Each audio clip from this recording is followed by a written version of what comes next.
I'm nearly flawless, hitting these at about a 33% rate, which for upset alerts is very high. And again, this is just an alert, not necessarily a guarantee. Seahawks over Broncos. Oh, stop it. Part of the upset alert segment is everyone making sour faces at me like, oh! And then on Monday being like, man, I can't believe it. He got another one. I would like to apologize to America and to my coworkers, the people that you see here every day, and the people behind the scenes. That take was so hot and so accurate. It blew out the audio for the first half hour of the show, but we are back. Thanks for bearing with us. Trust me, I won't do it again until next Friday when I get another upset alert, right? But for now, we're going to start the show with the decision to kick the field goal heard around the world. Nick, you have been holding on to the desk for 31 minutes now.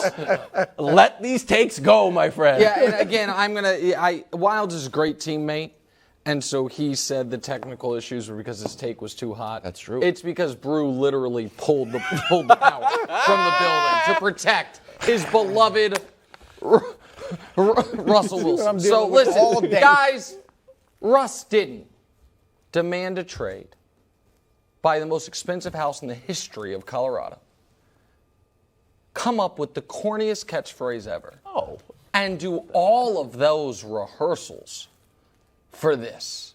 He didn't do all of this for his coach to not trust him to get 5 yards. You know who I would have trusted to get 5 yards?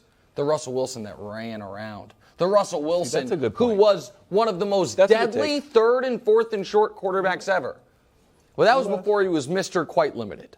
And Nathaniel Hackett, has dealt with Mr. Limited for a month. And it's like, what do I trust? The second longest field goal in the history of pro football or my $250 million quarterback? And he said, McManus, get on out there. So here's the thing. I think it's probably fair to say I am one of the more vocal Russell Wilson critics in the media. Yes, fair to say. And even I think that might be the worst coaching decision I've seen in modern NFL history, Brew. Brew, the word that I would use is indefensible.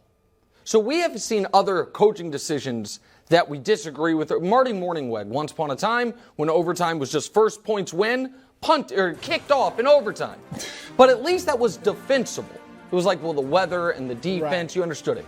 Pete Carroll. Putting the Super Bowl in Russell Wilson's hands. Yikes. Instead of going with Marshawn Lynch. Good defense. That was, again, defensible. I don't agree with it, but it was, they were in a bear front. You had 6 guys. It's defensible. This was indefensible. It's unlike any head coaching decision I can ever remember, and it would have been the wrong call at 4th and 10. At 4th and 15, it's a question. At 4th and 20, okay, I guess try it. At 4th and 5, Brew, it was as bad of a coaching gaffe as I've ever seen. And for this to be in any other job, if you got hired in a high-profile spot and you made a mistake of this level on your first day, the people who hired you are holding a meeting. Oh, okay. Man. All right. I thought you were going to go there. No, you pulled it back from the precipice. I'm not firing Nathaniel Hackett, but he has found a way to put himself on the hot seat faster than any coach I've ever seen, bro.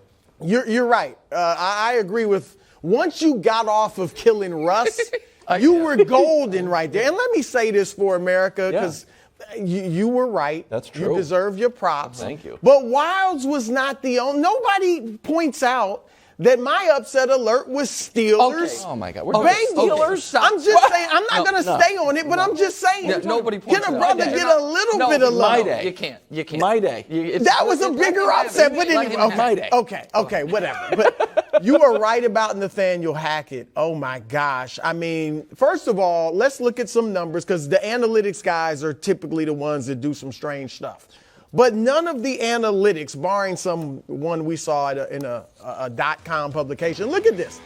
If you would to make the 64-yard field goal, you had a 14% And I think that's chance. high. I think that's high. Probably. There's been 2 in the history of the game, and you said it earlier. None, only one in a dome or in Denver with Mile High Stadium. And then the percentages of converting 4th and 5, 42%. Not to mention, Nick, and you got it. I think you'll even admit this. Russ was cooking. No. Look, it wasn't a gourmet meal, but it was beyond edible. He should have gone. It was very good. With any quarterback, you got to go for it. Any quarterback. But Russ, look, he threw for 340 yards. I'd like to see him run a little more, too. You're right. But he threw for 340 yards.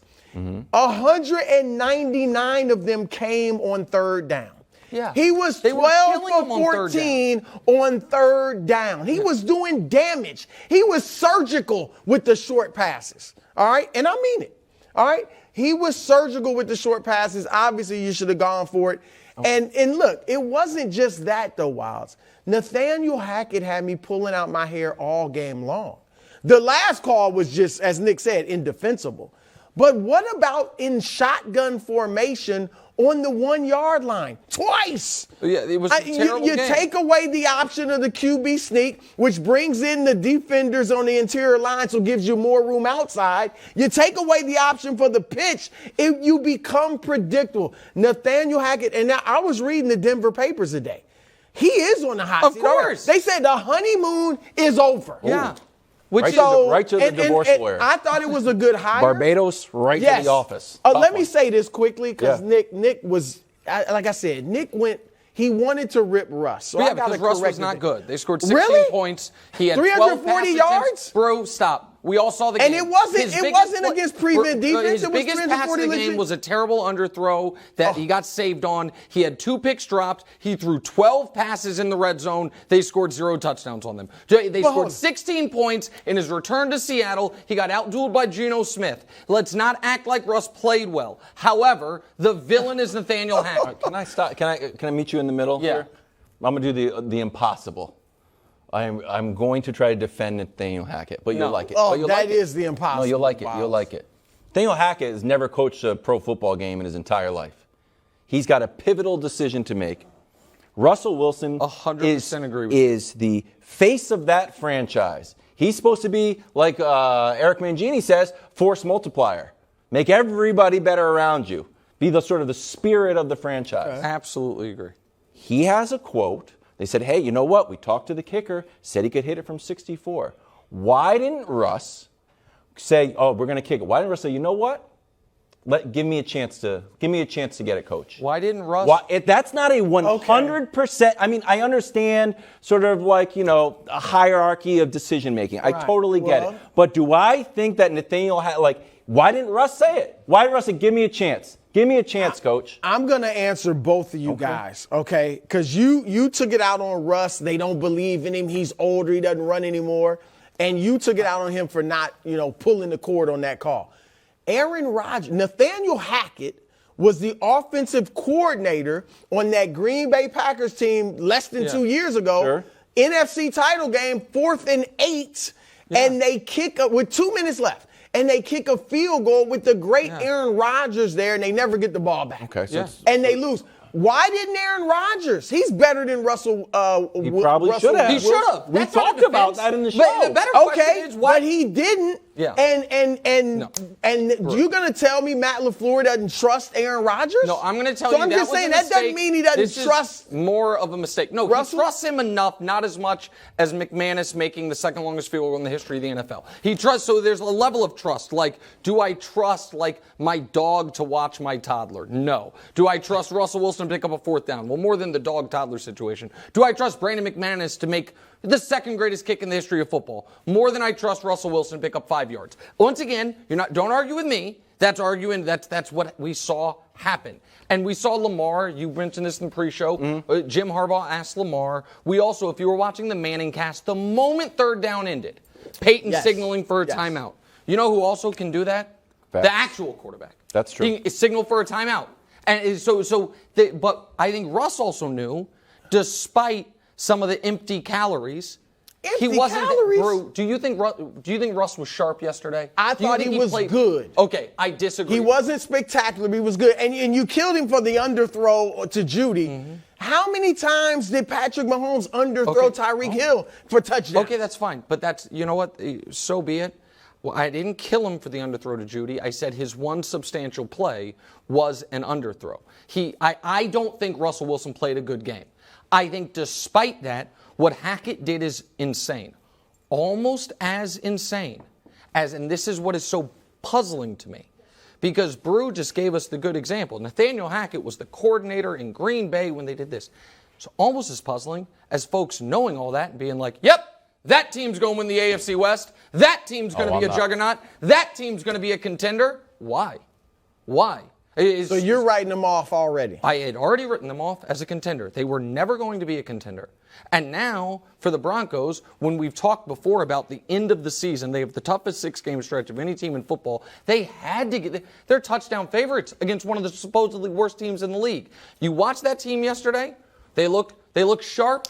You had 5 pre-snap penalties. How many, the delay of games, are we allowed to blame those on Russ? The drop kicks, are we allowed to blame those on Russ? I don't know what we're allowed to blame on. I know this.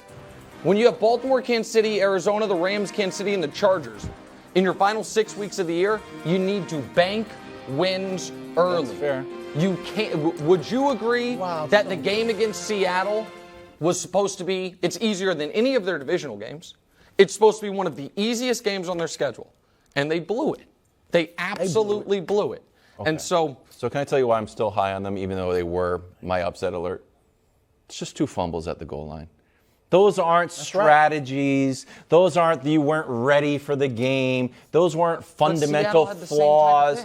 Not at the goal line. Seattle had a not twice at the goal line. I feel like they should have won that game. They should have won the game. Admit just that. Normal football wins that game if freak stuff doesn't happen. Okay, I guess my point is this. Despite, because I used 2 fumbles at the goal line, and Seattle also had 1 drive inside the 10 on 4th and inches. So so call it -1 in that regard, which is why you pay a quarterback $250,000 to make a play. You mentioned it earlier, right before this kick, that they had a 2nd and 14, and Russ drops the football and then tries to pick it up and run.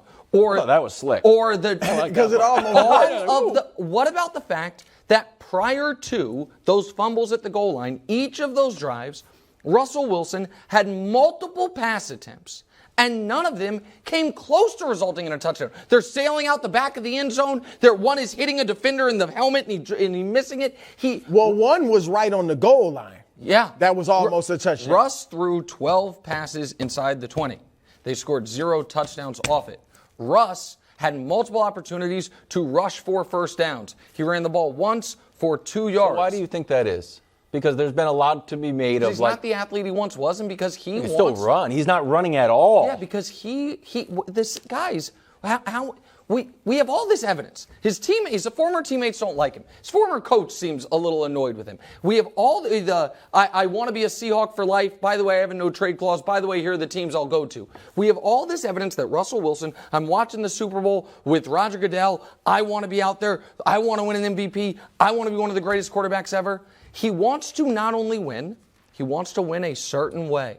And he wants to be looked at the way the greatest quarterbacks are. And those guys aren't little scrambling guys. So he stopped scrambling. So why else did he stop scrambling? No, I think he's getting can't do it? When guys get older, he's 33, going on 34? When guys get older, they stop running as much. Well, if he doesn't run, he's not worth $250 million. No, he's still worth it, and you'll see it. They will be a contender. Mark my words. For the final wild card spot? Absolutely. Yeah, I didn't have them beating Kansas City for the division. You know that. I got Kansas City winning the division. They will be in the playoffs as a wild card team. The defense was bad early, first half, looked horrible, right? But came on strong toward the end. And Russ, look, I think you guys are killing Russ far too much. Okay. Oh, that's Nathaniel He was Hackett. fine. It was Brandon McManus. It was a Hackett job. That's He's your guy. Hey. Thanks for watching. Subscribe here to get more from the show and to check out clips from other shows on FS1.